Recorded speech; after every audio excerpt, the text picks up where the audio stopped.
no issue with the uses he's proposing, which is a restaurant and a gift shop. Again, the issues are the setbacks and so forth. This property is indeed a unique piece of property. As you can see from the earlier photograph, it's in a unique location and a unique size. When we look at variance requests, one of the techniques we employ is a reasonable use. Can the property be reasonably used without requesting a variance? In this particular case, if you apply the rear and the front yard setbacks to this property, you get a building envelope, a legal buildable area of 4 feet in depth. From our perspective, that setbacks creates a situation where you don't have a reasonable use of the property. So we do support the setback variances for 20-foot rear and 20-foot in the front. So we do support those.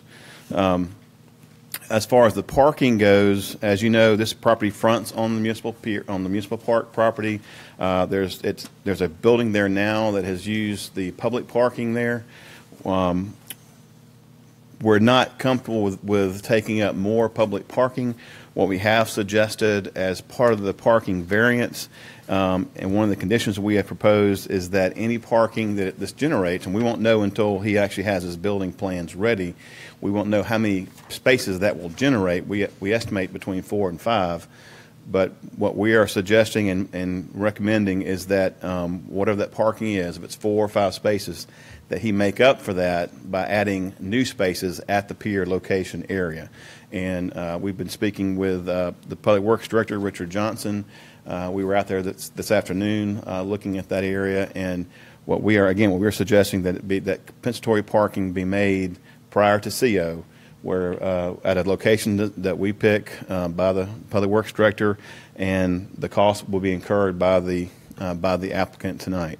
So that's one of our recommendations and conditions of our recommended approval. The second issue is we would like to see the sidewalk extended down in front of the subject property. It ends at the Fireman's Hall, right before the Fireman's Hall, and this will create, the sidewalk will create a very nice pedestrian pathway to get to the restaurant, rather than having to walk in between parking spaces or in the parking aisle, the drive aisles. And we feel like this would be an appropriate measure to ensure that there is a safe access to the building. And so we do recommend that as well. The third variance request we do not support, and that is the stormwater management. We do not support that. We feel like there are techniques that would be reasonably cost effective, cisterns or exfiltration systems and other ways. We're not talking about a lot of stormwater here because the buildings are small, but we feel like that can be contained on site rather than having to give a variance to that. It can be retained on site, and again, we've been speaking with our engineers and with the county, and I think there's something that can be done, just being a little more creative, that can retain the stormwater and capture that on site without having to grant a variance to that. So we do not support that variance. But again, we do support the setback variances. We support with a condition on the parking that, again, the parking be made up for in the area, and with the cost to be incurred by the applicant and the sidewalk. And all these would be done prior to CO of any building that's constructed. I'd be glad to answer any questions. I'd like to ask a question. You say they're going to increase the parking in the park area. Where is that going to be? What we are recommending, instead of just giving a blanket variance to the parking, that again he make up for that parking at a location that's selected by the Public Works Director. This afternoon we were looking out there, and there is a location that is to the north of the subject property that you could most likely do 4 or 5 parking spaces fairly easily. It would be near the subject property, and also it would add to the overall parking totals we have at the municipal pier.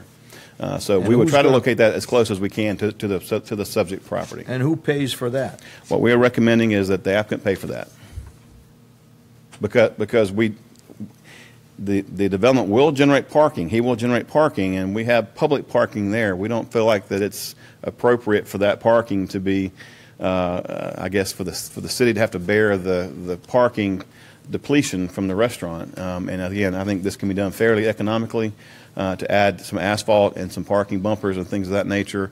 And so, again, I think we feel like that's a reasonable measure to mitigate the parking demand and the consumption of the city parking that's existing. How will they, is there enough room to still leave the entrance the way it is to the, we're talking about going into the other part of the park area where Yes, we sir. have the launch and so on? Yes, sir. And the area we looked at today, we feel like it would be appropriate and we'd have room to do any kind of parking without affecting any negative effects on the entrance to the park or anything like that.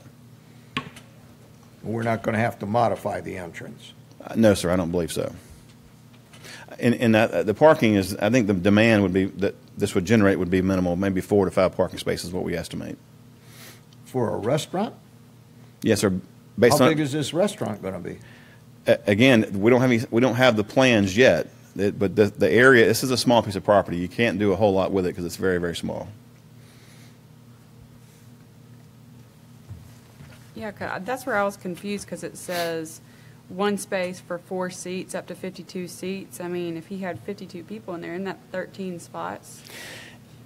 But I mean, it's based on the seats, and with the size of the property, I just don't think you're going to see a lot of, a great deal of seats available in there. It's not a. I mean, the current building right now does not have a large dining area at all.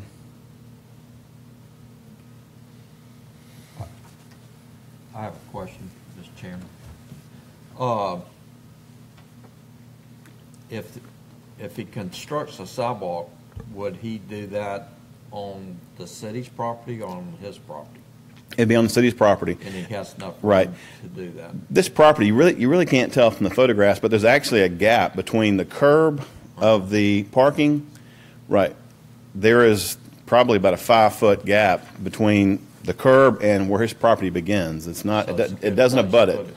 Right. And so there had to be an agreement between the city and the applicant. The other part, the stormwater, there's the existing building that covers most of parcel A. That's right. present.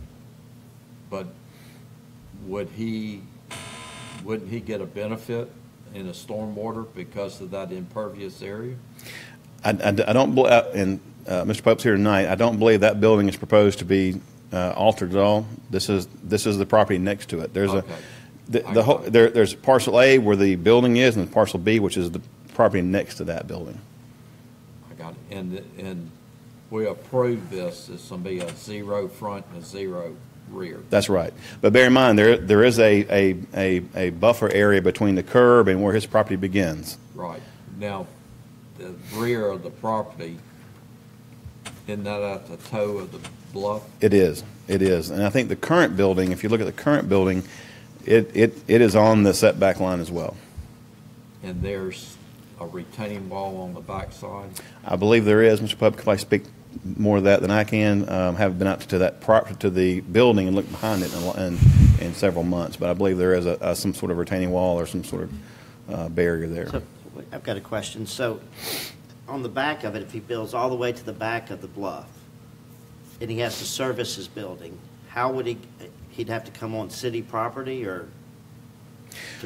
Right. And again, I mean, to come on city property, I mean, he'll have garbage cans, those kind of things. It's there'll probably be some minimal use of that property to service it. I don't think that would be something that would happen often. It wouldn't be like a permanent, any kind of permanent use by servicing it.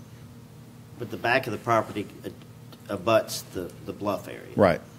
And that's the toe of the bluff. And again, we're all speculating that he will be able to build to that setback line. We don't have any building construction plans at all yet. You have roof overhangs and things of that nature that he'll have to deal with. And the roof overhang can't overhang the property. It has to be within his building or his lot footprint. You can't have a building that goes up to the property line and then have a 2 feet overhang, because that would be encroaching on the city property. Mr. Chairman, I'd like to ask a question. Wayne, just so I'm clear, we are voting on the setback variance for the use as proposed in this request? No. The use that he has, I mean, the use that he has is legal use. This variance is not tied to a use at all. All we're just articulating in our report is that this is the use he has told us he wants to do here. That use is legal and conforming under the regulations. You may recall several months ago we had a use that required an appeal that was not permitted. It had to be appealed. We just want to make sure that everyone knows this use is indeed for a restaurant and a use. Now, if the board was so inclined to condition this upon that use, I believe that would be purely within y'all's legal authority to do so. Well, I think one of my questions is what are the other uses that could, we're granting a 20-foot variance, and I certainly see the hardship. I certainly see the unique piece of property, and quite frankly, agree with staff's recommendation on this. But I do have some concerns about the use and what's being proposed. Just granting a variance just to grant one. The B3B Tourist Resort District, I don't have the ordinance in front of me, Buford, I'm sure you don't know every single use. I mean, it's really more of a commercial type use. I mean, if you look at the use categories, obviously a condo is not a allowable use in there because we went to that several months ago. Yeah. But just recalling from memory, most of the uses are commercial related uses. You can't put residential in B2? And B3B? Yeah.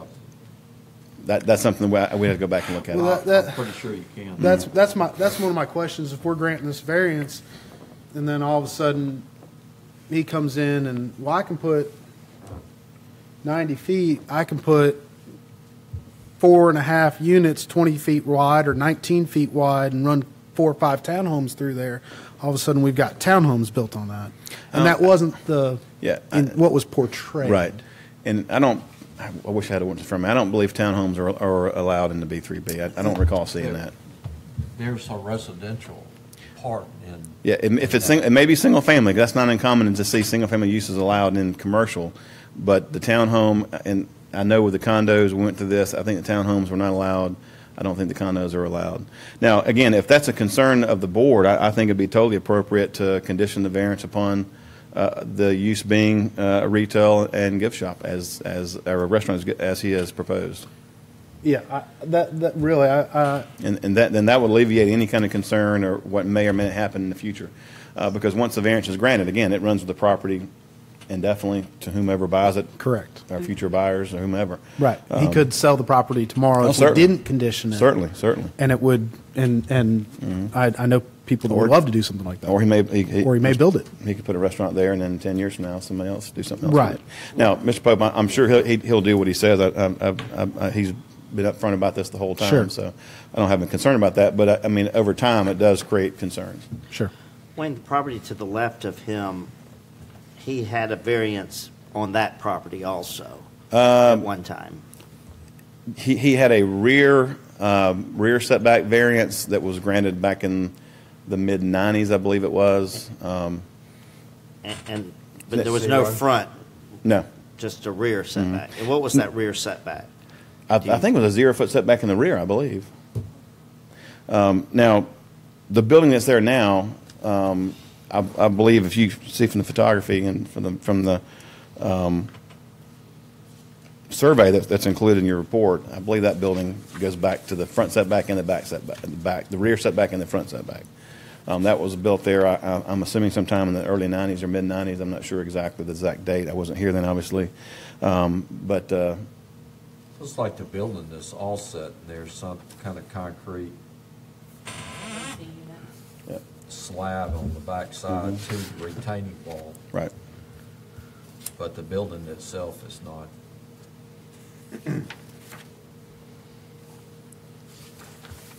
I have just one more question. Yes, sir.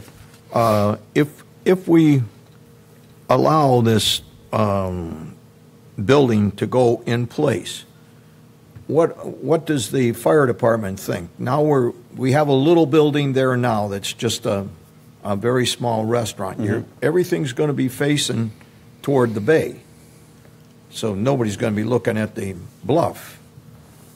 That's probably where the kitchen and the rest of the facilities will be there.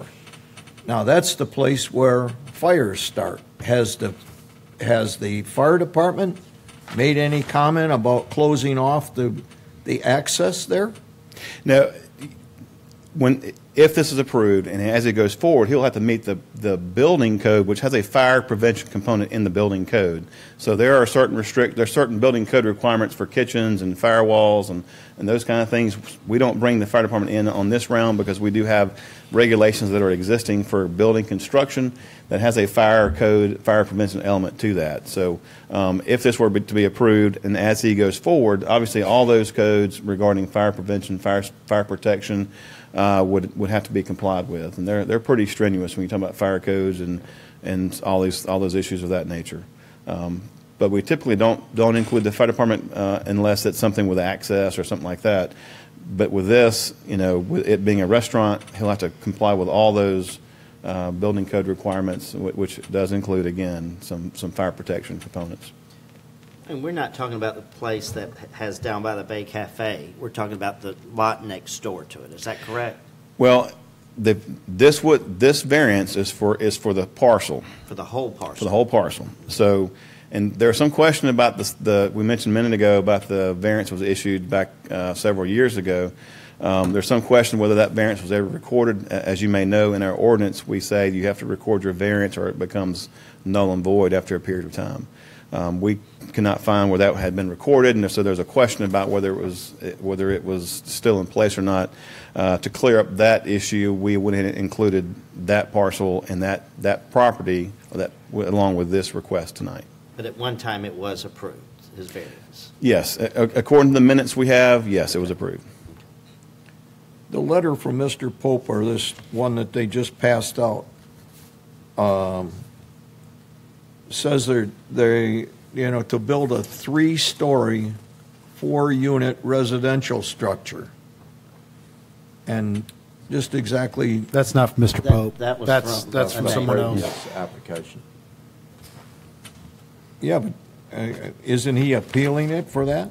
Or I don't know. No. The condo was heard by this board 6 months ago, and the board denied that appeal request. In the B3B, you can only do multifamily under appeal, and approval has to be granted from this board. He did not get that. He did not get it. No, sir, he did not. So is he now asking for that again? No, sir. This is purely a variance. These are a variance from the setbacks, a variance from the parking, and a variance from the stormwater is what he's requesting. What about the height? The height, there's no request for variance to the height. Okay, so can he possibly build a 3-story building there? I don't believe so. Okay. Thank you. Can we have the applicant to make a presentation if you'll state your name? Thanks. Bob Pope, 7221 Forest Park, Montrose. There's not a whole lot I can add to what Wayne said. One of the things is the front property line is 12 feet from the curb. It's a good distance there. I've talked to city officials for 25 or 30 years in regard to a sidewalk and all to come from where it ends next to the fireman's hall to come down in front of this property into the park and all. As long as I've had that property, I've witnessed people all these years and all. If you come down there, you walk down the middle of the street to get into the park. Always have.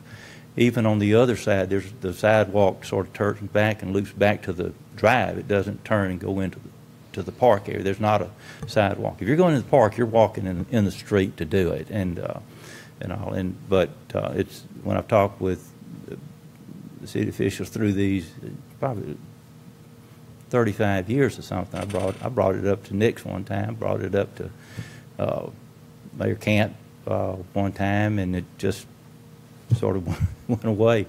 Nobody was interested at the time, but this was something that I proposed, and this was a long time ago with some plans and all to put the sidewalk in at my expense from where it stops down to the park area, probably where that little paved area where those first public bathrooms are. And I think it's important to have it there. I think it should have been there years ago. But that being said, it is what it is. But there's plenty of room for a sidewalk there, and I look forward to the day that there's one there, whether I put it there or somebody behind me or something. You know, it'd be nice if it's just put there to begin with. The building, what I'd like to do there, really sort of came on the heels of after the last time I was here and made the request on the condo deal. There was a couple of people that came up and was not in favor of the condo deal down there. But that being said, no, there's going to be people that would be in favor of anything there. I mean, it's just the way that is. I was a little surprised before when I came with the condo concept and all, that there was really as few people as there was that was against it, considering we've got the population of Fairhope and we had a half a dozen people, you know, that was against it. So I thought, well, the ratio's not bad if it's all, you know, that really detest the thing being there.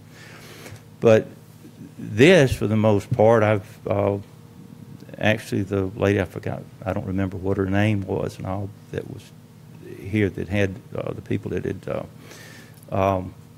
signed a petition, so she said, and all on the Facebook or something like that, against it, and all was in favor of like an ice cream parlor or something like that would be, our gift shop would be nice down there. That part, what I have in mind is a 2-story building. So we're not talking about 3 stories. It would be, you know, that high. So that this building would be considerably lower than what the condo. The condo, of course, was going to be a 30-foot height. That's your building limit outside of the central business thing. And the bluff at that lowest point there is 35 feet. So it's not going to be anything going to block anybody's view. But the first floor in the business that would go in there would be like a gift shop, coffee shop, where people come in and get water, a cup of coffee, a Coca-Cola, an ice cream, something like this. It would be people walking in the park or just down there. The second floor would be a restaurant.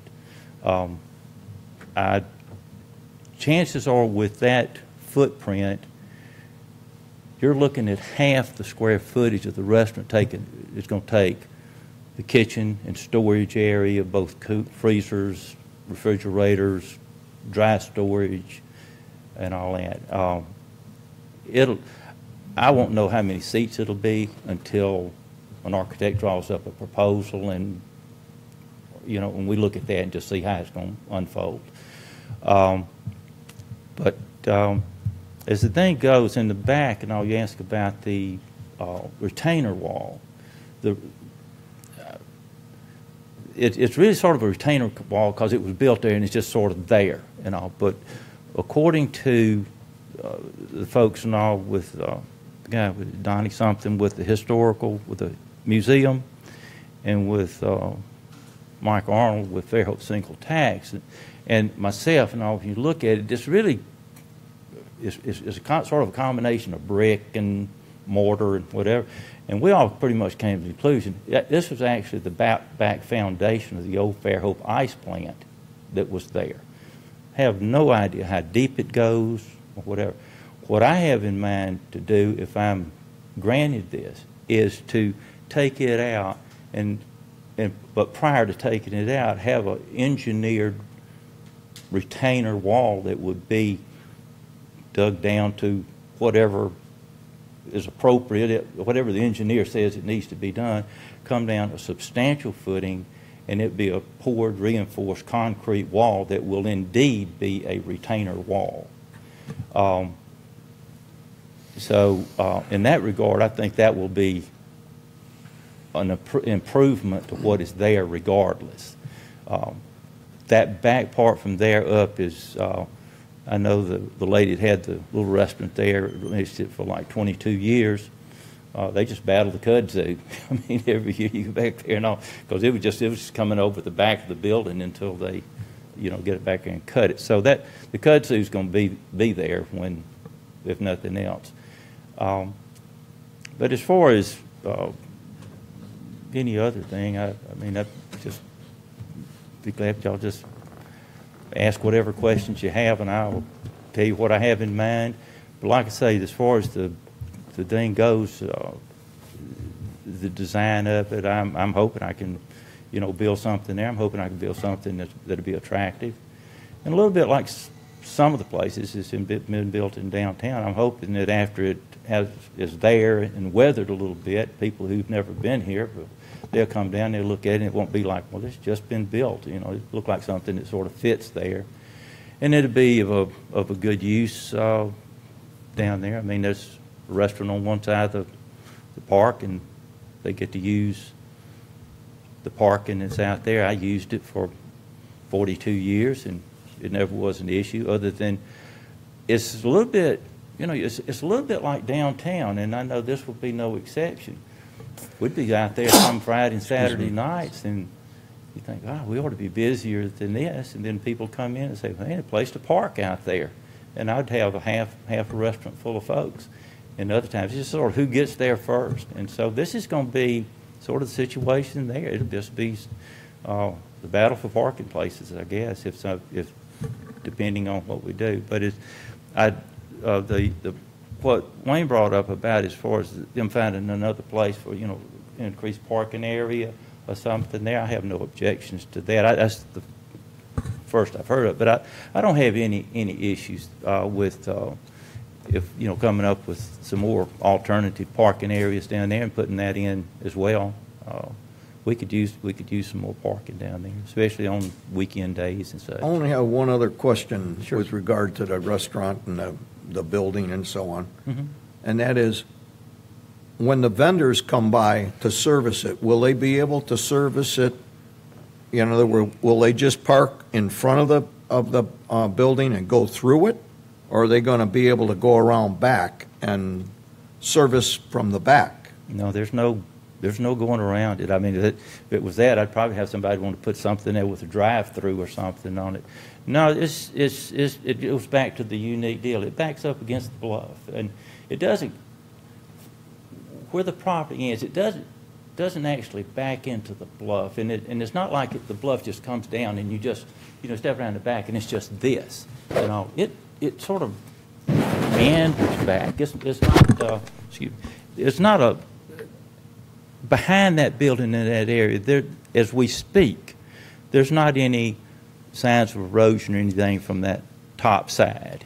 And whenever I start something down there, it's going to be a thing that whoever does the excavation work, whoever does the concrete work, we're going to look at a picture of what the weather is, what weather's coming, and the thing is going to be whatever time it takes that we can start and get this thing in and get whatever we need to do in the back, so we don't have a chance of getting in there and get this thing all done out. Then we have some kind of deluge and half of it washes into the bay.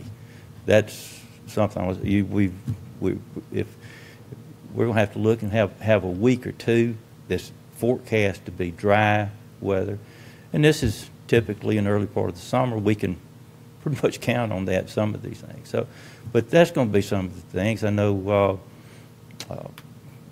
we can't control the weather, but we can certainly make an effort to safeguard that part. But I can replace that retainer wall, if we want to call that a retainer wall. I mean, it's sort of a poor excuse for one. But I can certainly put something back there that's better and more substantial than is there now. I have a question for you. Sure. If it's been back there for all these years, why remove it and replace it? And it had the expense of replacing it. Well, I think I still, you said something, and I agree with you. You don't know how deep or it may have some kind of structural integrity for the bluff. But then again, to remove it, you are damaging the toe of the bluff. That's my biggest concern with this whole concept. And it doesn't go. Why not just leave it? Yeah, and it doesn't go the full length of the property either. By the survey, it does. I think on this north end, it sort of, as I say, I think it peters out down there. I'd have to go back and look, but I was thinking it It was shows pretty it much on this behind the survey. thing Now, there. this looks like an old Mike Arnold survey, but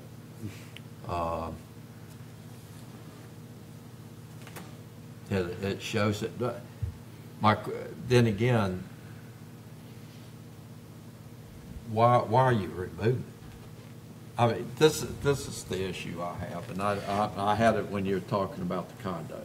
Yeah, If you build up to a property line, you still got to get on and construct on city property. Therefore, you got to get permission from the city to construct. If you build anything up to a property line, you got to encroach over it. If you tear that wall out, you got to tear out city property to do that. Now, that's none of my concern, but to give a zero, I agree you need a variance and you ought to be granted that, but on the rear, because of the conditions, you know, you have a 44-foot depth lot.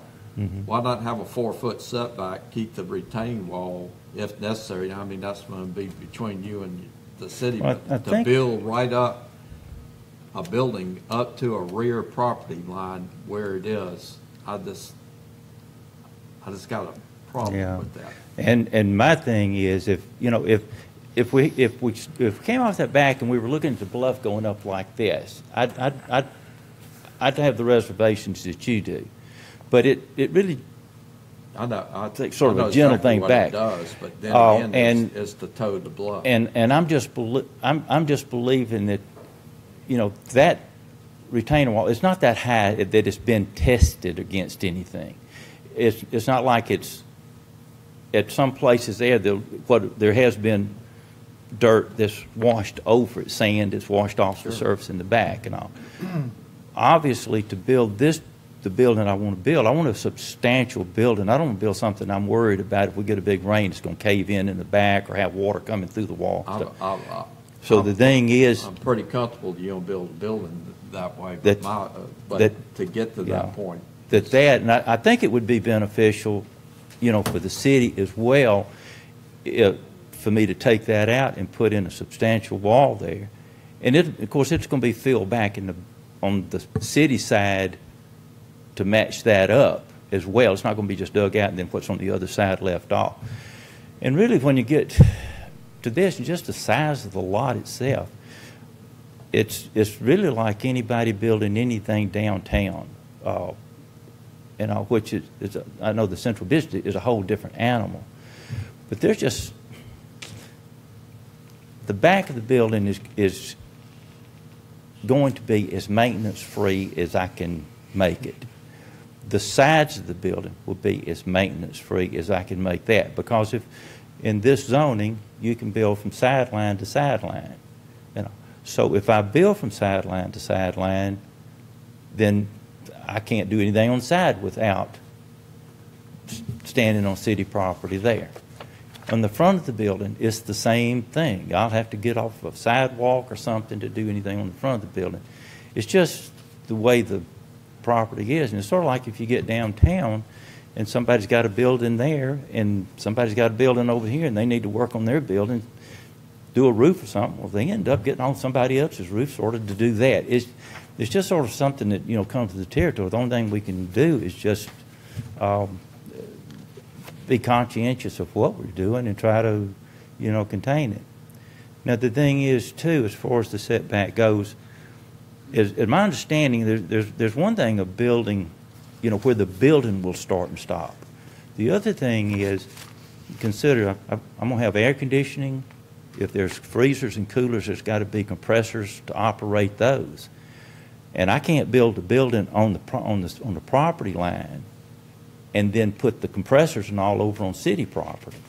So it's my thought, and this would be, like I say, when it gets to the architect and all this, where do we move the walls to set them to where we've got room for the air conditioning systems, where we have places for garbage cans, where we have this, to where where it's not just sticking right out there looking at everything, to make the places attractive, as we can.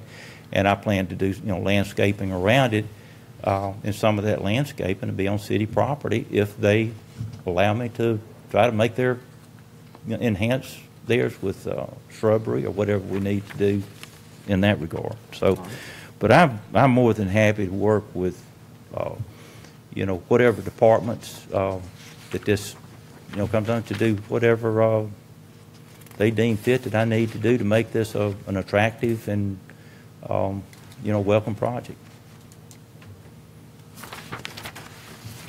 Mr. Chairman, I have a question. Yes.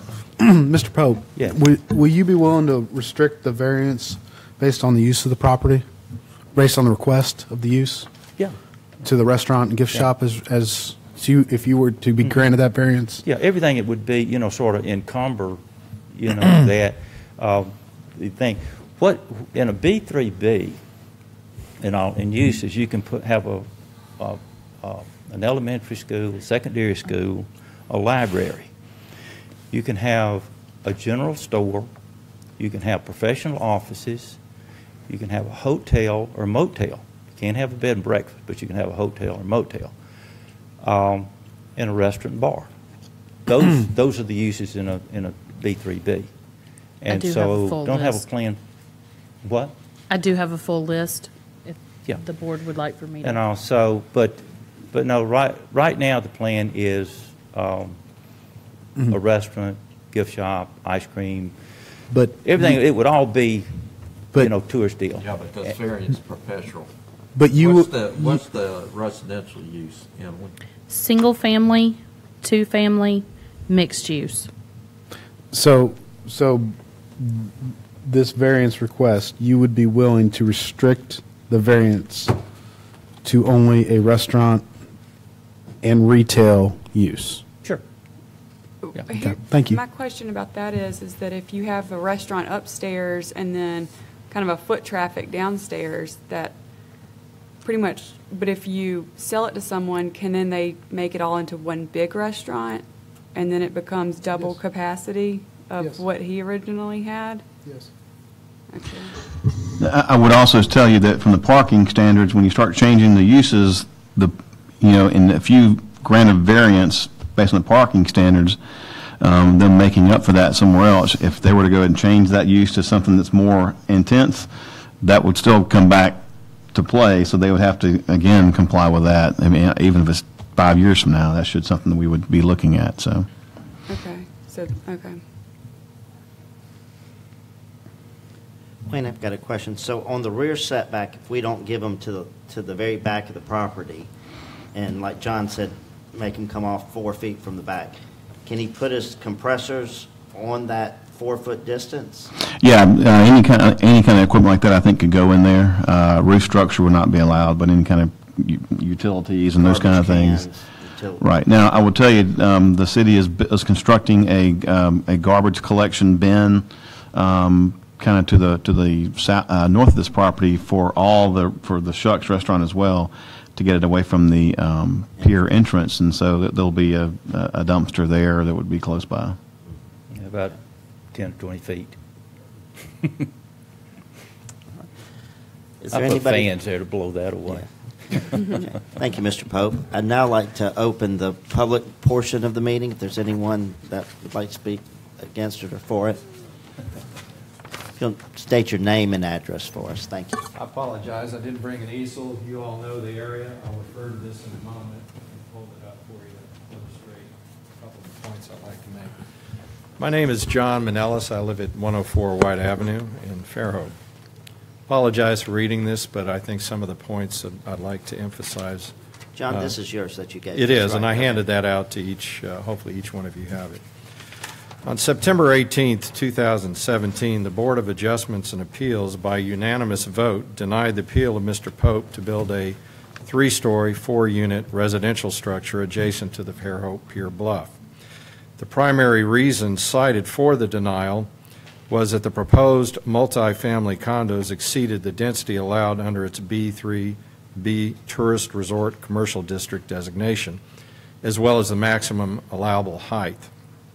Also, 2 board members cited their concern regarding how such a structure would potentially impact and harm the bluff.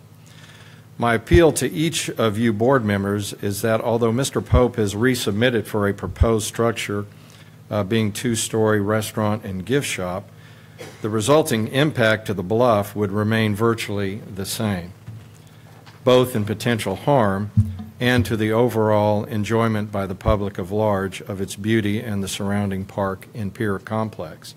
Mr. Pope has stated, made reference to other commercial properties downtown. Well, you all well know this is not any other type of property. It's primarily a park and a beach and pier complex. And to my knowledge, only 2 commercial properties exist down there. The now closed restaurant that Mr. Pope owns and the Shucks on the pier. In the original condo proposal, city planning noted that the proposed 3-story structure showed a height of 37 feet. Zoning allowances for B3 allow for a maximum height of 30 feet to include any architectural feature related to the roof. I have not had the benefit, nor have you, of seeing the drawings for the proposed 2-story restaurant and gift shop, but one would have to assume that it's somewhere in the neighborhood of about 25 feet. And this is probably the most important point that I'd like to appeal to you. If you allow the proposed variance as submitted, Mr. Pope will be allowed to build on parcel B, which is currently undeveloped land and the same size as parcel A, which contains the current restaurant structure.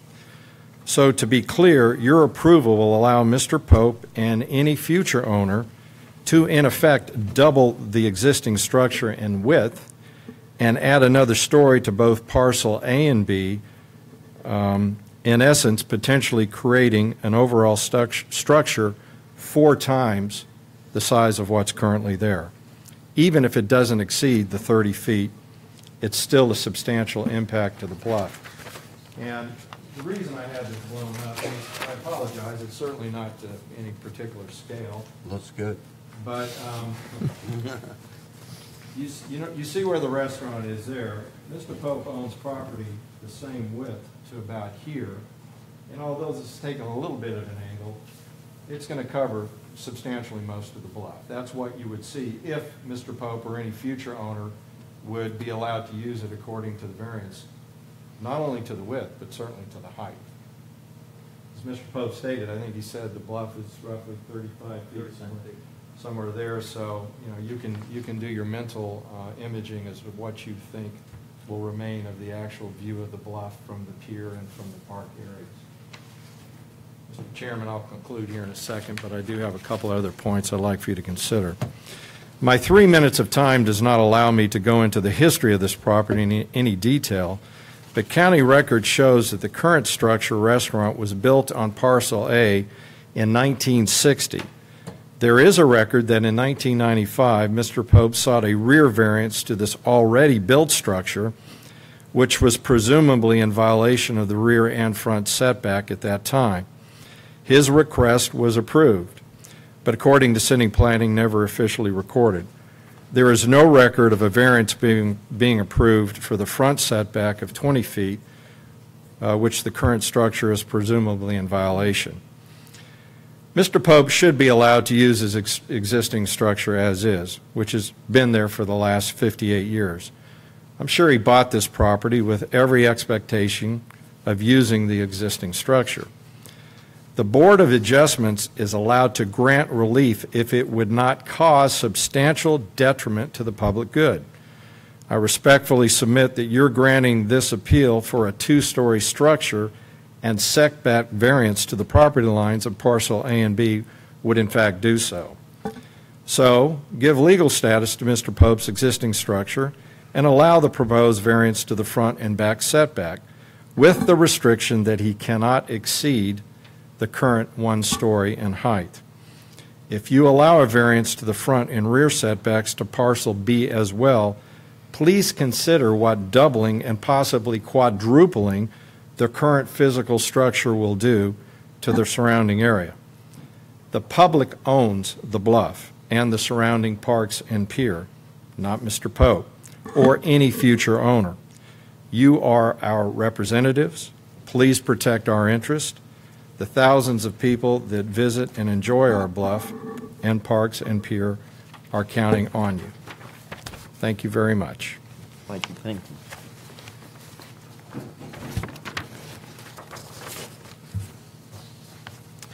Is there anyone else that would like? Okay. Hello, my name is Pat Brandon. I live at 107 North Bayview, and I thank you for sending me the notice, Emily, of this meeting. I know a lot of people have no clue that this meeting's taking place, but you did the best you could, I'm sure. Let me preface this by saying I'm a strong proponent of property owners' rights. In this case, however, I believe a variance would benefit the property owner at the expense of the entire community. The Fairhope Pier Park is a recognized icon enjoyed by local citizens as well as many tourists that visit our area. People take photos at the Rose Garden fountain with the bay and bluff in the background. A 30-foot tall building would detract from the natural beauty of the area. Another drawback of a restaurant and gift shop would be the parking associated with it. Currently on busy weekends, visitors park up on Magnolia Avenue due to lack of parking in the circular area of the park. Additional parking required by the business would put a burden on already inadequate parking for those visiting the park. As far as the current property restrictions creating a hardship for the property owner, I feel that nothing has changed since he purchased the 45-foot deep lot with 20-foot front and rear setbacks. I'm sure the property has increased in value with Fairhope's visitor and population growth. In summary, I urge you to turn down the request for variance so the beauty of the park is maintained and additional congestion is held in check. Thank you for your consideration. Thank you. Is there anyone else that would like to speak for or against?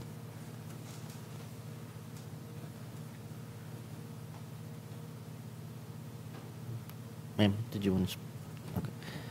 I'll close the public portion of this meeting. We'll open it to the board. I have a question for Okay. Mr. Dias.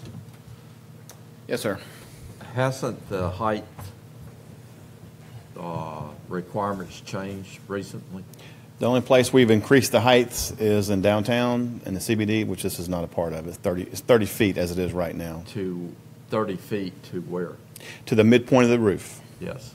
Right. That's my point, whereas it used to be to the ridge of the roof. Right, that's right. And that makes, Mm-hmm. the point I make, when you're saying 30 feet, it's not to the very ridge of the roof, it's to the midpoint of your gable. So therefore, It could exceed you it. can be as high, you can be 40 feet theoretically in some places to the ridge. It all depending on your slope of your roof, Right. and which will be higher than the bluff.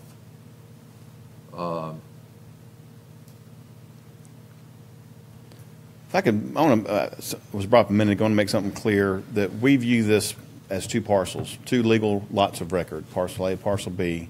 If you look at the plat for the division of property, it's two legal lots of record. So we have to look at, in our opinion, we have to look at each one of these individual, not together. When we look at reasonable use, we're looking at reasonable use for parcel A and parcel B. So I want to make sure that's how we viewed this particular application. But you can build one structure on parcels A and B. That's right. So therefore, you could have a, what is it, 88-foot long building. You could cross the property line. That's right, or the parcel We're getting rid line. of all property, and so you're 88 feet by 44 feet, 2 stories. Right. And I don't have my iPhone, but that's a lot of square footage. If I could add to, this parcel. I mean, I wish this was owned by the city. I wish we weren't. I wish we were here tonight dealing with this because I do feel like it kind of sticks out in my mind that where it's not owned by the city. However, it is owned by an individual property owner, and so we took the application in, we looked at it and evaluated it. So we're here, from our perspective, we have to deal with this issue in some fashion because again, it is private property. It's not doesn't belong to the city. At some point through the years, many years ago, it was sold and passed down, and Mr. Pope bought it and owns it and has owned it for quite some Wayne, time. do we have the authority to restrict height if he's got the legal height, to build at 30 feet? Can we as a board say we only want it to be 20 feet? That's a good question. I would defer to legal counsel. I'm not an attorney. However, in my layman's opinion, because height was not an issue tonight, was not requested as a variance, I don't believe this board has jurisdiction to limit the height on a piece of property that is legally entitled to go to the height of any B3 building, any B3 But zoning. if we give a in the variance, city. can we say we're giving this variance if the height doesn't exceed Right. this? Mr. Chairman, if that's something that this board wants to entertain, I would be more than happy to check with our legal counsel. If you want to table this until the next meeting, we could check with our legal counsel and discuss this with them and have a legal position presented to you that our legal counsel agrees with. Mr. Chairman, I have a question. Mr. Chairman, I'd like to ask a question. Mr. Strunk first. Oh, pardon me. Wayne, the non-conforming structure that's on the site Right. now, Mm-hmm. on parcel A, and I'm not an expert on the building codes or whatever, could he go pull a building permit tomorrow and go 30 feet and modify the existing structure? That brings up an interesting question because I don't know this. I mean, as we mentioned before, and I alluded to it in the staff report in a roundabout way, I'm not sure how that building was placed there. It appears to me that it may be in violation of the setback, but I'm not sure at the time what the zoning was. If the regulation has changed, I just don't know when it was done. But if we have a building that is non-conforming and you want to go and Modify it. you must, in most cases, there are some limited exceptions, but in most cases, you have to comply with the current ordinance that's in place right now. And so could he go up to 30 feet? I would tell you probably not, Okay. as it sits today. Okay. I'd like to ask this question. We're trying to envision this and how it's going to impact the overall appearance and how our both the residents and the visitors of Fairhope, how are they going to feel about it and so on? Why can't we ask for some drawings and some picture of what it's going to look like? In other words, right now, this thing is just muddled in my mind as to whether it's going to have a great big, roof, point and everything, and how is it going to look from looking down from the bluff? And Mr. Snyder, that's a great point. Per our regulations, we don't require architectural drawings to be submitted for variances. It's a great question, great point you make. Yeah, but If we had drawings submitted, I don't think they would even be binding on him unless the board somehow made them binding. I understand your point, and I can appreciate the concern for the aesthetics of the area. Again, if that's something the board would like to see, I would again encourage maybe to consider this to be tabled. We can check with legal counsel about limiting the height, and also see if Mr. Pope will entertain the thought of bringing back some architectural drawings and so forth. Now, I mean, obviously, if Mr. Pope agrees, to limit the height, and that's part of that may be something that we can do. So, Mr. Dice, what John spoke about earlier about the height, so it could exceed. It could be around 40 feet according to his calculation. It could be 50 feet. Well, If you go 88 feet, and if he went on a 8-to-1 slope, so you're going 44 feet, you divide that by 8, it gets up there.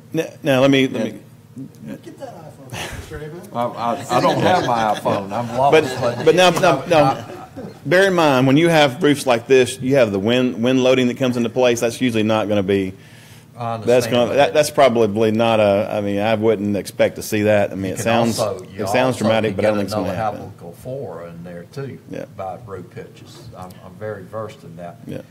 But the,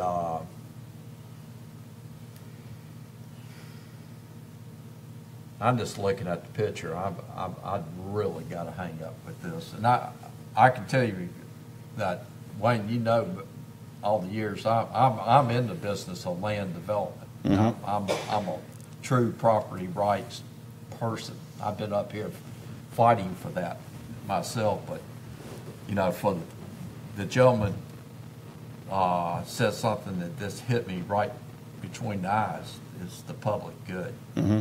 And Right, and I can appreciate that. I guess from our perspective, we're looking at a parcel, individual piece of property, say parcel B, for example. We have mentioned several times with this board that we are looking at reasonable use. We recommend denial of numerous variances because a reasonable use can be made of the property without needing a variance. In this case, if you apply the 20-foot front and rear, and again, we didn't create this parcel. This parcel was created probably 100 years ago, so we didn't create it. It wasn't anybody remotely even close to anybody in this room tonight that created this parcel and then thereby creating this problem. But we have to deal with this. We've got a 44-foot lot that is 20-foot setbacks in the front and the rear, at least 4 feet of a building envelope. And is that 4 feet a reasonable? Can you do a reasonable development on 4 feet of? I guess you could go 4 feet up and go 30 feet up, 4 feet wide, and do something like that. I suppose. I mean, that's not reasonable in my mind. And I agree with you, but what's bringing to my mind, I have some rental condos that overlook Lake Forest Yacht Club, and there's 2 parcels right next. There's other condos on the bottom of the bluff. There's 2 lots. Someone came in there and built houses, and even though you can oversee the houses, it just has a whole different perspective of what it used to be there, and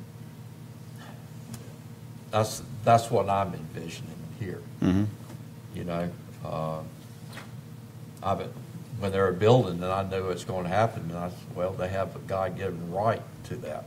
You know, so, but this right here, just having an issue with it. It is. I mean, we recognize it is certainly in a sensitive spot in the city of Fairhope. It is in a scenic spot in the city of Fairhope. And again, as we said before, I wish this was just part of the park. I wish we weren't here and all we had was a fireman's hall there. That would be my preference, but unfortunately 100 years ago that was not the case, and so we have this lot to deal with, and so we're trying to deal with as the best way we know how, try to balance in our mind and staff's mind, trying to balance the competing interests we have here. I would like to ask one question there. How in the world did this particular little section of that area down there become private property? I have no, Mr. Snyder. I wish I could tell you that. I don't know. I think it's been around for quite some time. I believe Mr. Pope might could add some clarification to that. Mr. Pope, do you know the answer to that? Originally, the Fairhope ice plant is there. 1905. And What was there? An ice Fairhope plant. ice plant. Oh, okay. And a note on the height and all, and I didn't pay too much attention to this until after we got into it, but actually, and you can't see it much in this picture, but you can see where the ground starts in an upward. Yeah. The top of the roof of the fireman's hall is right around 24 feet there. I mean, I've got a picture on my phone of it, but the fireman's hall sits considerably higher than this property does, Right. this building does. Yeah, it's 1 story, but it's got a peaked roof, and the top of that roof is right around 24 feet high there. And Well, that would fall into you know, this. so that's it. And of course, there's it's for years it's rained off all 4 corners of that, and I don't know of any stormwater issues there. There's more stormwater issues with water coming down Fairhope Avenue and trying to make that curve sometimes look like the Colorado River coming down through there. But that's it. Now, as far as when I purchased this lot in around 1981, it was my understanding that there was a variance on that lot to build from lot line to lot line. And there was a little block building there, which at one time was a Better Burger number 2. Better Burger number 1 was where Ben's Barbecue is now. That was 1 there, 2 was there, and down on County Road 1, there was actually a Better Burger number 3, just the other side of Mullet Point Park.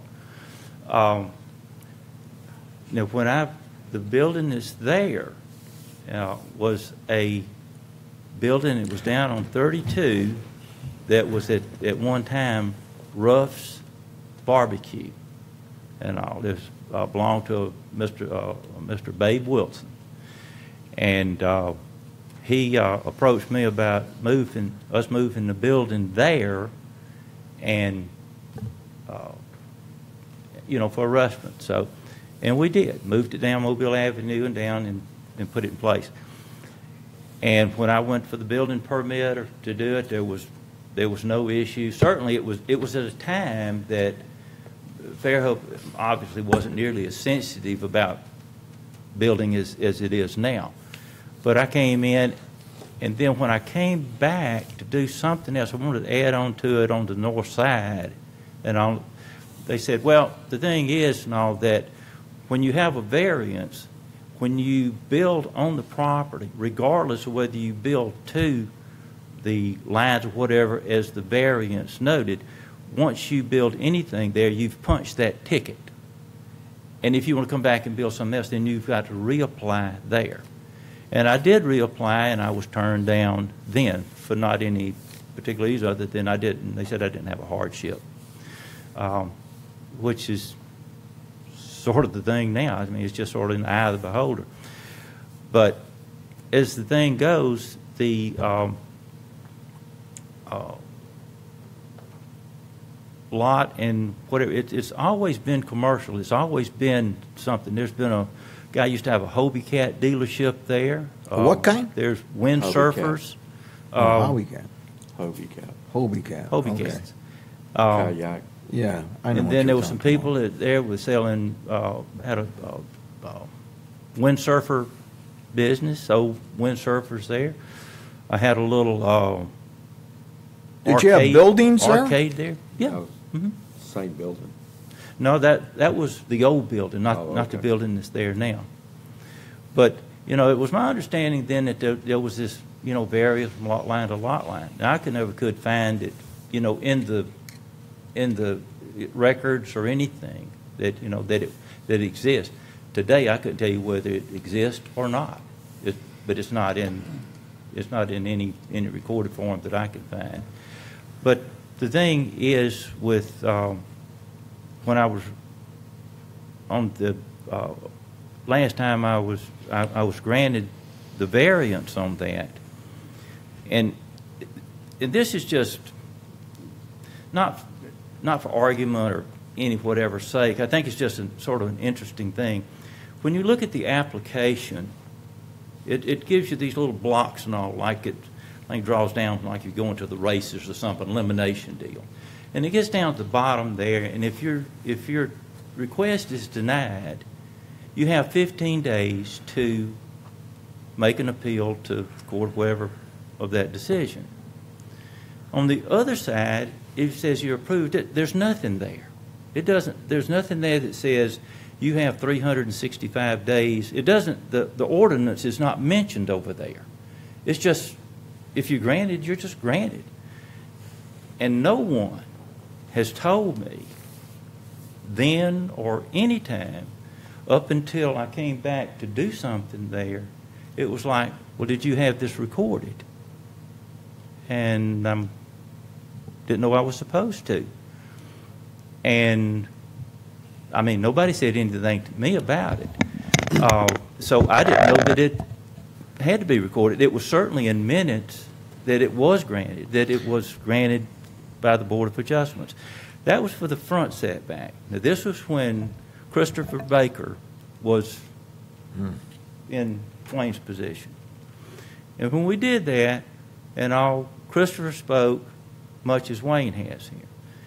And Wayne's, not Wayne, but Christopher's thing was, he said, since there's a existing building there, I can issue you the variance on the front setback for whatever you build on that north side to line up with the existing structure.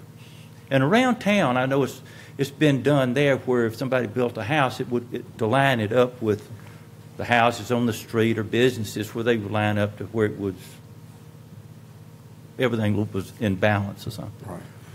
And also he told me, he said, all you need is the rear variance, and I can give you the front variance to line up with the existing building. So that's all you need. So that's why that was only a rear set of variance for rear, because he said he had the authority. I don't know whether you have the authority to issue front setbacks or not. I don't know. But, you know, like all this, I'm just sort of going by what I've been told. And this, you know, now I've been told that if you are granted a variance, I will be at the courthouse waiting for them to open to record this. There's no question. But the thing was, I wasn't told. I didn't know. It's not in the instructions or anything. So if you don't know, how are you to know? I mean, you don't get a letter. You don't. I never even got anything in writing that it was approved, other than there was the minutes of the meeting. So I don't know. You know, if it's turned down, then I know it's turned down. If it's approved, I don't know whether I get something that says it was approved. I don't know what the next step is there. And back to the thing, just, you know, and this doesn't mean hill of beans or whatever in regard to a drawing or proposal. All I'm can put in here is a two-story building. I don't foresee it being over 24 feet or any higher than the existing building. I'm looking at using not a flat roof, but something that has some slant to the front. So I don't want water coming off the back of the building, because it's got to get around to get to the street or get to wherever it's going to get out to the bay. The lot's 10 feet above mean high tide. It's in a flood zone. So I'm going to have to build it up 3 to 4 feet to that first finished floor. Now, the condos up on the hill up there on Mobile that they're still under construction, they have a retention, whatever, I don't know what you call it, under that building. It's under it, then you've got the finished floor, living floor, so water comes off top, gets captured there, then it meters out through a drainage pipe, culvert or something that goes under whatever that street is. It goes by the culvert, goes by the gully there and into the gully. Very easy to do the same thing here. Since I've got to build that first floor up anyway, I can just, that storage can be there for storm water or whatever off of it. It's all going to end out on the street, going down by the, where you punch your ticket to go into the park, and out that drain into the bay, into a culvert there.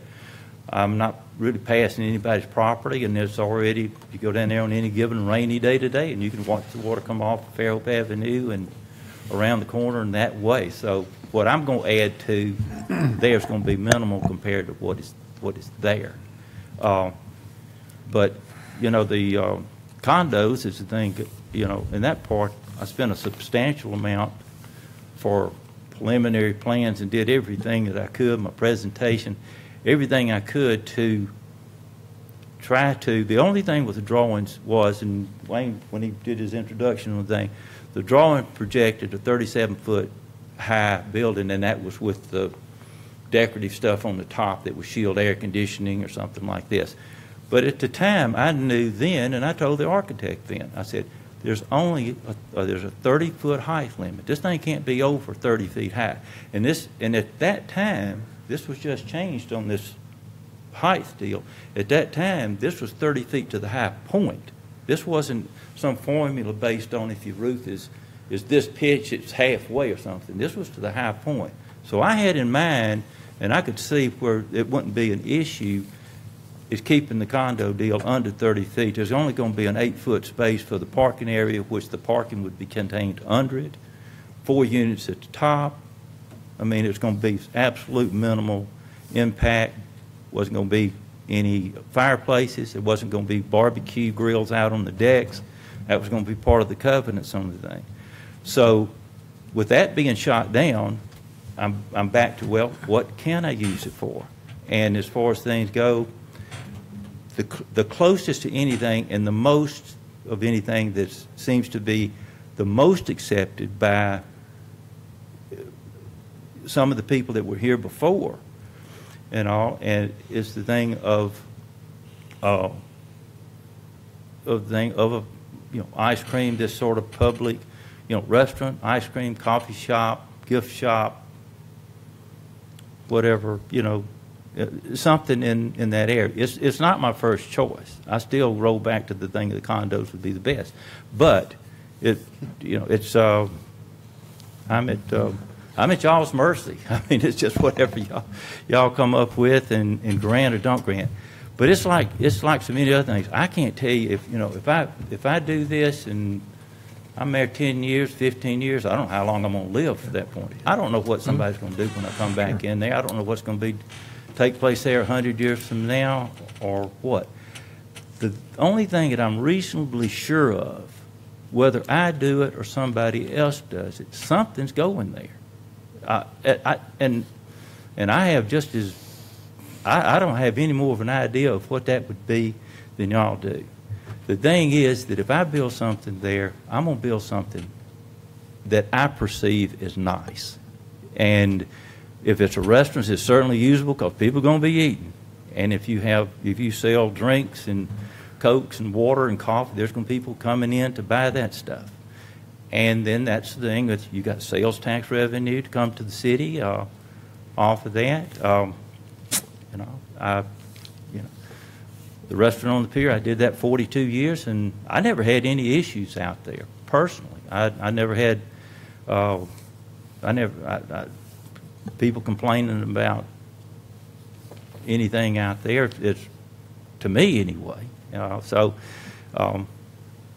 it's just I don't know what I can come up with to say that.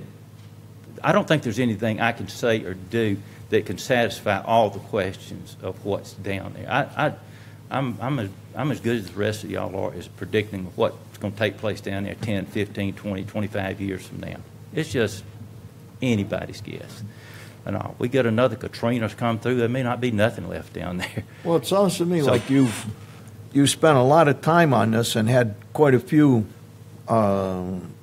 reviews of potentially what you want to put there. Yeah. How difficult would it be to get kind of a little drawing, doesn't have to be real detailed or anything, just to give us an opportunity to see how it's going to change the picture there? I can do something like that. I would like to see that, and I think most of the people on the committee would. I spent a pretty good chunk on the condo deal, and it went down like a bad submarine. So I just hate to throw money into drawings or whatever that sort of comes down to just kicking the can down the road. And Wayne, if we table it, can he have pictures done and you can check with legal counsel all at the same time? Yeah, I mean, if you table it, we will certainly call our legal counsel, talk to them about the height limitation, and as far as any kind of drawings, that me and Mr. Pope would have the opportunity have to the have opportunity to time do that if he so chose. And the thing is that Can I say something? The issue is that this is a perpetual variance. I mean, once we give it, he can bring drawings and say, this is what I like to do, and we give these variances, 10 years down the road, someone else can change it all up. Basically, it's this, you saying that 4 or 5 places, but I come up with, you can put a 3,600 square foot building, 2-story, right, on this thing, roughly. And it's with the variance. With the variance. Yeah. But this is, Mr. Pope, I'm not against you, please, sir. But the issue I have, that's 18 parking places. Right. That's 18 parking Right. places. And I think we said in that report, whatever the parking demand is, we don't know what that is because we don't know what's going to be But built. we gotta, if it was on site, that'd be one thing. Mm-hmm. And the way we design building sizes is by, first we say, what size can we do with parking? And it's all kind of a formula, and then we come up with it. But since we don't allow off-site parking on this, I want to get off of it and just say what my issues are. That's one. Two is the appearance on the public park. And three, I really, no matter what, have a hang-up with this rear setback constructing on a rear property line that's at a toe of a bluff. I've been in this business for 40 years already, and I understand what it takes to do construction. With all those, I just got hang-ups with it. And let me be very clear. I mean, that's how we looked at this. We've got a 44 by 45, 2 lots, 44 by 45. If this was anywhere else in the city of Fairhope, you got to do on-site parking. So in that 44 by 45, you got to have your parking, you got to have your building, and you got your stormwater. Obviously, that parcel, there's no way you could ever develop that with all those issues there. So if it's going to be developed at all, and in my opinion, this is private property. You have to allow a reasonable use of the property, or else we're into a regulatory taking, in which we do not want to be in. That's not a good place to be, or else you're going to wind up starting to buy it and paying legal costs for it. We were trying to find a very happy solution to solve some of these problems. And I understand what you're saying. Whatever the parking demand is what the parking will have to be made up for. And that, and so any kind of parking mitigation would have to be done to make up for the parking demand that's there. That will be a financial consideration that Mr. Pope will have to come to. I mean, when we determine what it costs to lay asphalt and do curbing, that will be a determination as far as how big do I want to build this. I mean, it's going to be a analysis, feasibility analysis, cost as opposed to floor space. Which is something I'm sure that John and you guys have mentioned, have dealt with quite a bit.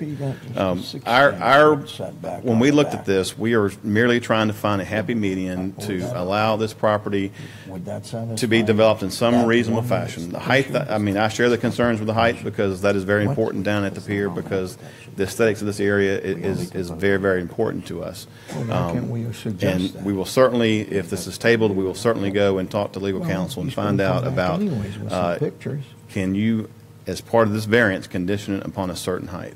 And I hope we can, because I think that will solve a lot of problems and also solve a lot of concerns. But as far as saying no, you can't develop it at all, that's a very difficult thing for us to do. That's why over the years, I've seen a lot of property that could be developed, and they ask for variances and so forth. This is probably one of the more unique pieces that I've come across in my time doing this 25 years. When he's asking for a variance, he's asking for parcel A and B combined. That's right. Okay. That's but right. he's not building a building on parcel A and B.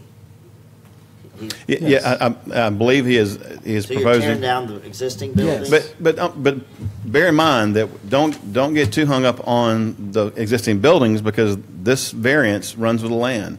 You can remove that building and build another building there. So don't get hung up on anything that's there right now, because that could change. That building may burn. He may move it. It could be a 90-foot building, right? It could be, yes. On the front. Yeah. Now, the side yards in B3B, the side yards are already at 0. Okay.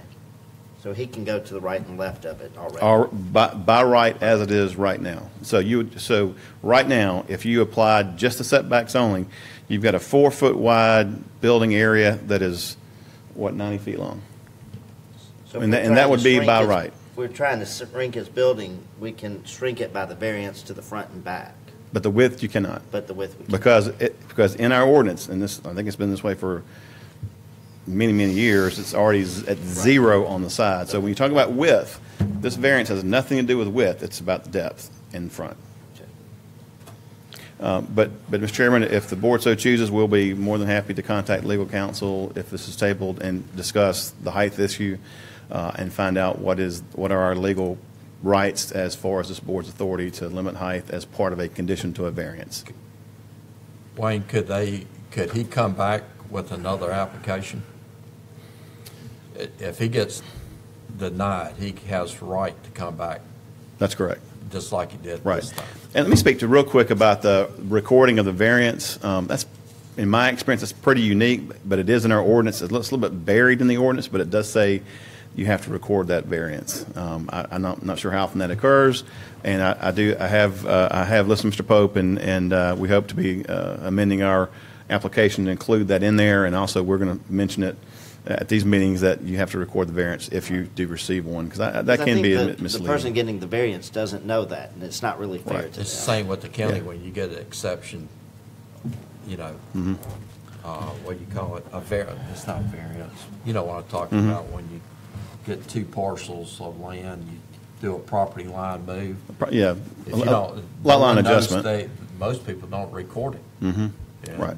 And recording it is a good thing for everybody involved, because Mr. Pope's alluding to a variance that happened in 1981 from the previous property owner, I suppose. And it'd be great if we could go to the probate records and search that. If it was recorded, it was not. And so, so now we're left with this kind of speculating and guessing, and it may have very well been approved. We just don't know that, and we can't prove that. So we haven't acted upon that.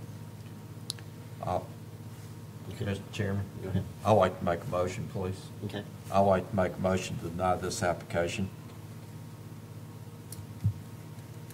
Do I have a second? I'll second. We'll take a roll call. Aye. Aye. Mr. Schneider? Yes. Deny it. Is that what you're asking? Yes. Mr. Avent? Yes. Mr. Beer? Yes. Mr. Strong? No. Motion carries. Application is denied. All right. Our second order of business, BOA 18.03. Well, Mr. Chairman, the item before you here, this is a setback line adjustment request for variance, 374 Pecan Ridge Boulevard. And what we'll do, Mr. Chairman, we'll go through the slides that you have on your monitors as well as on the screens in the room, and then we'll refer back to your package as necessary. So you see here on the first slide, we have showing the image on the left shows you the subject property outlined in black. You'll notice there that we've given you, using our new map viewer that shows zoning classifications. This resides within R2 zoning district. On the right, you'll see the aerial image showing the subject property outlined in red. We'll get to the details of the property in a future slide. What I will tell you right now, and why we're here, is this has a continuous front lot line that follows the curvature of the street. Now, this subdivision is south of Mosley Road and east of County Road 13 to help you orient geographically. If you'll move on, Emily, please. And Chairman and members of this board, the image before you here, this is a supporting document that was furnished by the applicant. And what you're seeing here is, though this is not a survey, this is not an engineering document, it's certainly not a survey, it is to scale. And what the drawing the applicant sent to us assumes is that there is a 10-foot side setback line on the north property line. You'll notice, and apologize for the way it's scanned, they've drawn in the 35-foot front setback line, and it follows continuously around the property. So the request is to make that 35-foot front setback line 25 feet and assumes a 10-foot side setback property line along the northern property line. If you'll move on there, please, Emily. And then, Mr. Chairman, we've got, Chairman and members, we have some ground photos of the site showing the ribbon curb or the valley curb right there, and showing how you have the curvature all along the entire length of the lot. And Ms. Emily, yes. Slide right here. What we did to examine the lot, and I used ArcMap to create this, so that way what you're seeing is to scale. And the upper image in the upper left-hand corner, since you have a 35-foot continuous setback line, that creates this one being continuous. And if you follow the definition of a front setback line, that creates a 35-foot rear setback line on the other two property lines. Now, let me describe the history on how we generated this. We found the approved subdivision plat for the subdivision. The setback lines were not drawn on each lot for the plat. So we found the plat, looked through the plat very carefully. Since they were not drawn, what did the notations say? And in your packet, on page 4 of your packet, I included an excerpt. And again, I apologize for the wording. This is, of course, copied from where it appears on the county ISV. And in summary, it refers to the zoning ordinance of the time, circa 2003, 2004, when it was approved, but did not make any other further definitions. So since we don't have a setback line drawn on the property, we have to revert to the definitions. On page 4 of your packet, we actually put in the definitions circa 2001 from the zoning ordinance. The first thing we did is to try to determine, could this fall into the category of a corner lot? And by the definition, it does not, because you do not have intersecting streets. You do not have a corner on which to form a corner lot. Very similar to the current version, the front lot line, the lot line contiguous to the street right-of-way line of the street on which the lot has the least dimension. In this case, the lot line contiguous to the right-of-way is the only dimension. So what we created was examining here, and we'll talk here in just a moment about hardship. What is the hardship?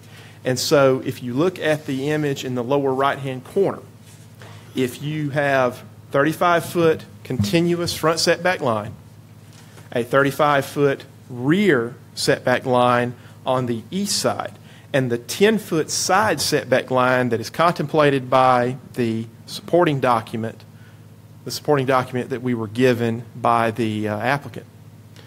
Using ArcMap, and it's in your packet right here, the buildable area created by the 35-foot setback lines all the way around is about 2,000 square feet buildable area. By considering a 10-foot side setback line along that northern property line, that buildable area grows to approximately 4,500 square feet. I think it's 4,490 square feet. To justify a variance using a 300-foot buffer, which is in your packet, which is the legal requirement for notice for this type of meeting, I actually digitized the aerial image of the homes both adjacent to and surrounding the subject property. And what you'll see in your packet is the average lot coverage size of those homes was approximately just over 3,000 square feet. So the argument here and the justification is that there's a peculiarity created by the shape of that particular lot in absence of drawn and defined setbacks where we rely strictly upon definition. It creates a minimal buildable area. So the hardship, of course, is that you cannot have reasonable use for residential purposes similar to the homes in the adjacent area and the surrounding neighborhood.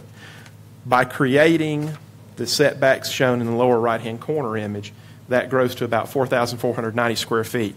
The proposed home shown in the supporting document given by the applicant was approximately 3,500 square feet.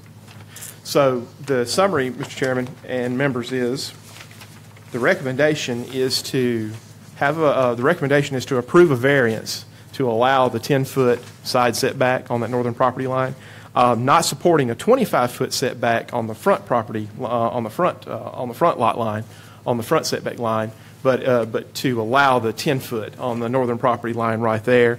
Again, justifying it because of the use of the reasonable use of the property for residential purposes when compared to the homes surrounding and also adjacent. Thank you.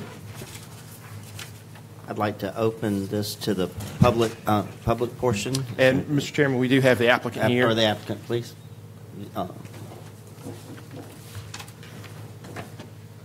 That seems reasonable to me. Hi, if you'll state your name and address for us, thanks. I'm Rick Bennett, Bay Area Home Improvement. Live 20945 Lowry Drive off of Gayfer Extension. Been a Fairhoper for 35 years. My brother and I, or brother-in-law and I have built, both of us built a home in this this development. Could you speak up a little bit for me, sir?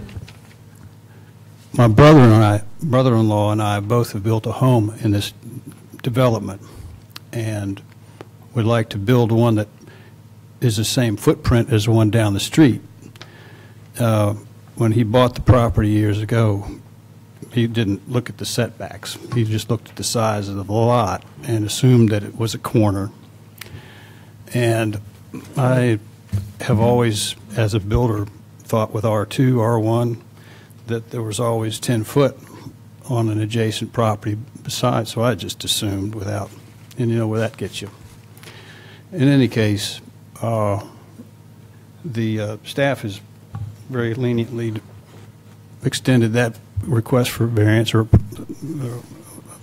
thought that that was not an unreasonable request. But what I wanted to do was to the west, on the narrow side, remain 35, and then on the south side go to 25, and that would allow me to be able to fit the same footprint of the lot that we did down the street.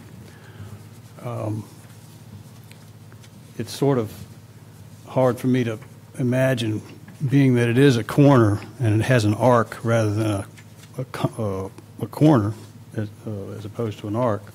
It's just hard to imagine where to start the 25 and where to start the 35, but there you are.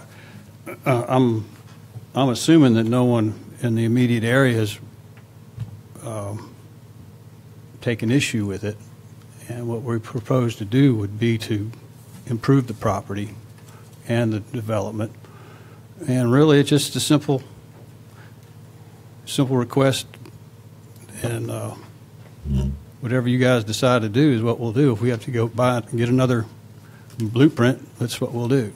But the 35 along all the way around forces us back into the far left, which is a bit of a drainage issue, which is I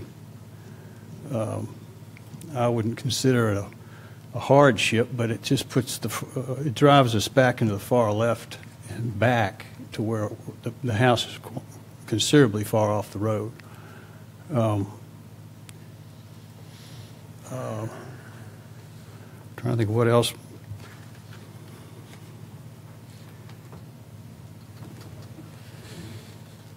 That's pretty much my short request. Thank you, Mr. Bennett. Is there anyone in the public? Open the public portion. We'll open and close the public portion. We'll have discussion amongst the board members and hear a motion. Emily, did y'all receive any phone calls? I did not.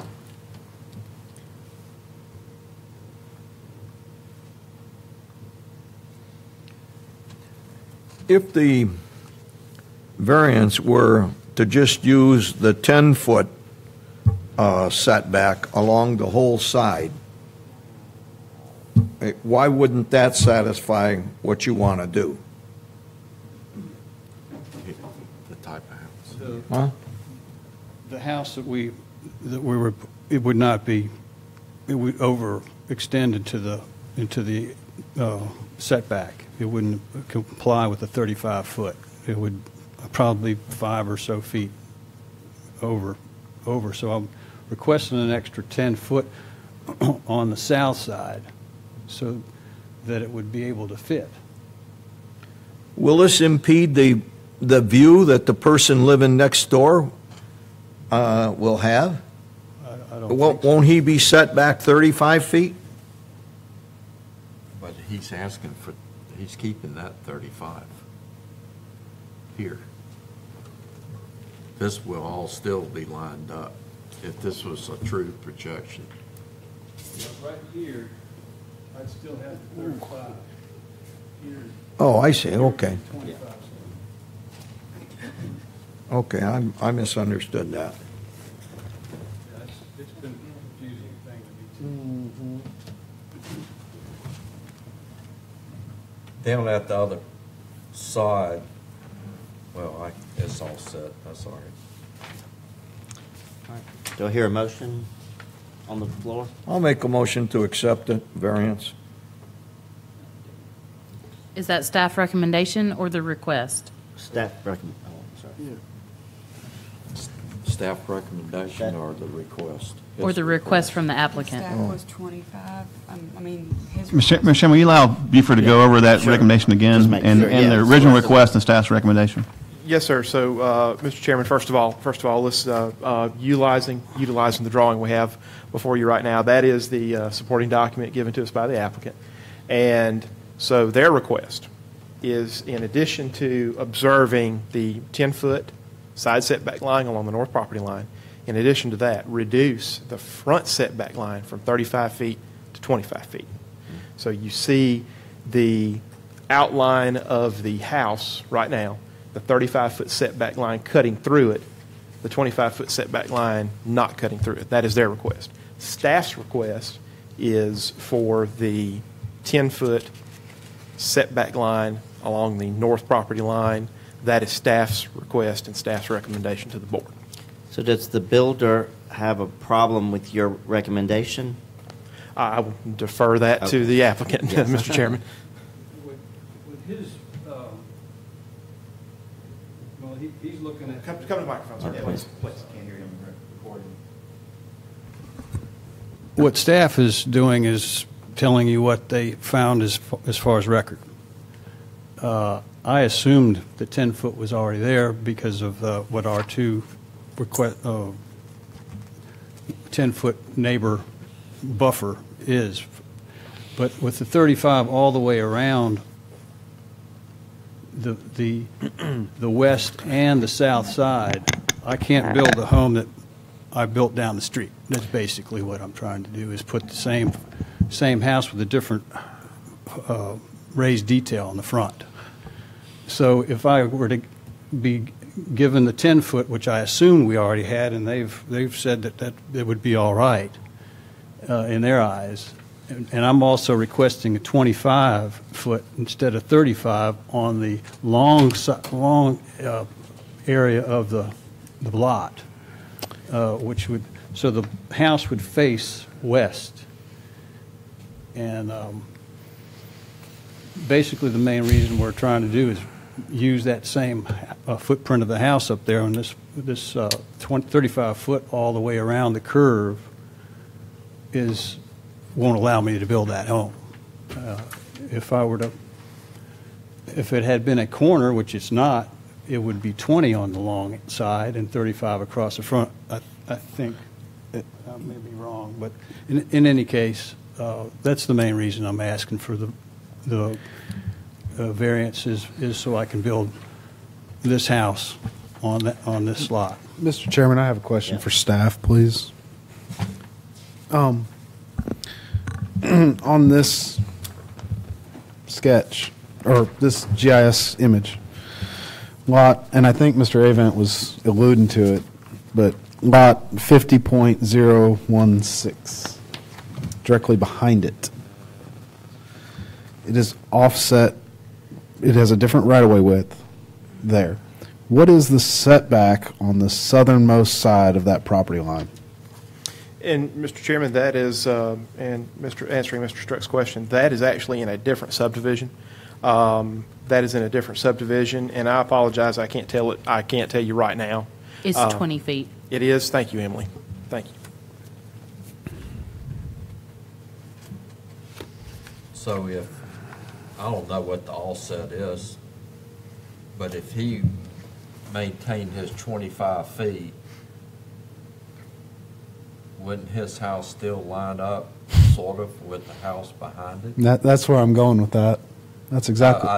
That's, I was going. I know you were. And Chairman and members of the board, again, staff's evaluation was based upon what is the hardship, what is the data that supports the hardship. And so with the way this subdivision was approved, at the time it was approved, without the setback lines being drawn, we had to rely on definitions. And staff's interpretation of those definitions is that the buildable area was only 2,000 square feet, approximately 2,000 square feet.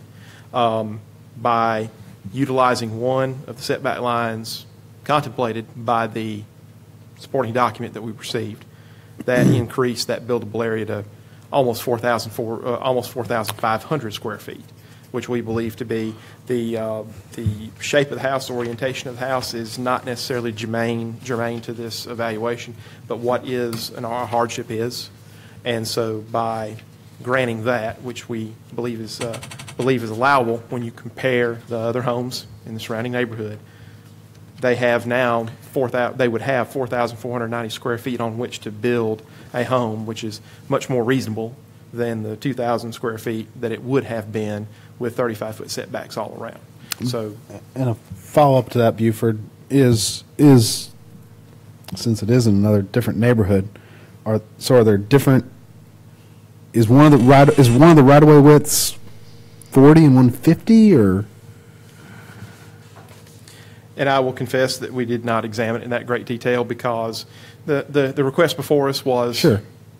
Setback line, what is the hardship? We examined all of that. Utilizing the homes in the surrounding area is contemplated by the language in the zoning ordinance as far as reasonable usage of the property. It just seems, when John said it seems if that line was offset 25 feet and the line to the east was offset 20, they're about going to line up. And in that situation, the side yards are going to be the same. It appears. That's true. And that's true. I certainly do not know why a curvature street was utilized for this subdivision. Apparently, it was from a utilization standpoint that the developer and designer felt that was the best need for the subdivision. We're much like the previous case. We have what's before us now that we must contemplate. I would like to hear. But when you say line up, you're saying that the side of the house adjacent to it to the right would line up with the front of the house that we're talking about today on this parcel. Because if you look at it, the home I think you guys are trying to line up with is facing South Meadows, and the side is what you're trying to line up, right? Yes. Okay. Yeah, I'm questioning. So you would drive in to the side of the house. You see that red line? Would look at his front of his house. I can't. Oh my God. It would still face. Yeah. It's still going to face What we're Pecan saying. Ridge Boulevard. Still going to face west. Okay. West. I got you. Okay. And I'm saying that 50.016 has got a 20-foot side, and the property in question has a 20. If we were to change it to a 25, they're about going to line up. And I would quite honestly love to hear John's opinion on this, because this is what John does every day. Well, first thing I want to say, if you see a subdivision plat coming out of my company and it doesn't have setback lines, make a comment on it, please, because this is the third one that, because it has nodes, it confuses home builders and everyone, and we have to go through this, and we don't put setbacks on. I'm just going off. I'm tired of not seeing setbacks. But anyhow,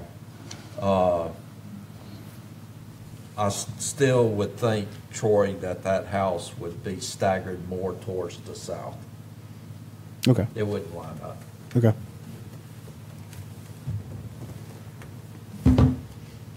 Oh, I think we're just talking about redoing a plan. We're not talking about something that's already built. Correct. He just has to change his plan. That's correct. And of course, a building permit, I'm not aware that a building permit's actually been submitted at this time. That's just strictly a supporting document about what is contemplated by the applicant. So you're basically talking about going from by the sketch, a 57-foot wide building footprint to a 50, approximately. Approximately. But on the other hand, two additional points is that it's not shown and not dimensioned on that particular drawing, but there is some additional. You'll note there is some additional room to the right, which would be the east side, for which whatever is built there could be adjusted. And in addition, you would still have considerable square footage on the west side. So, possibly a different layout of the structure, but the room would be there. The room would be there to have a home of the size shown in that example drawing. Yeah, so. Mr. Chairman, I have no further questions for Buford. There's a motion on it, too. Okay, and what is the motion again? I'll withdraw the motion because I thought we were just talking about the 10-foot setback. Mr. Chairman, I'll make a motion that we approve the variance as requested by staff. I second that. Where's the staff recommendation? Roll call vote. All in favor? Aye. Sounds like the Aye. staff's got it. Aye. Aye. Aye. Very good. Okay. Wonderful.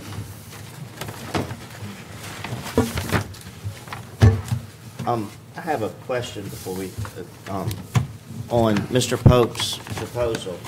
So he can come back to us with drawings now if he chooses to do that? No, sir, the board denied it, so anything else will have to come back under a new application. With the new application, but he doesn't have a time limit? No. The only thing we have time limits on is rezonings. For the rezoning, if it's denied, you can't come back for a year. But for the variance, you can. So he can come back to us with a new application with drawings of whatever he would like? Yes, sir. If he chose to come back, it'd have to be a new application, new fee, all those things.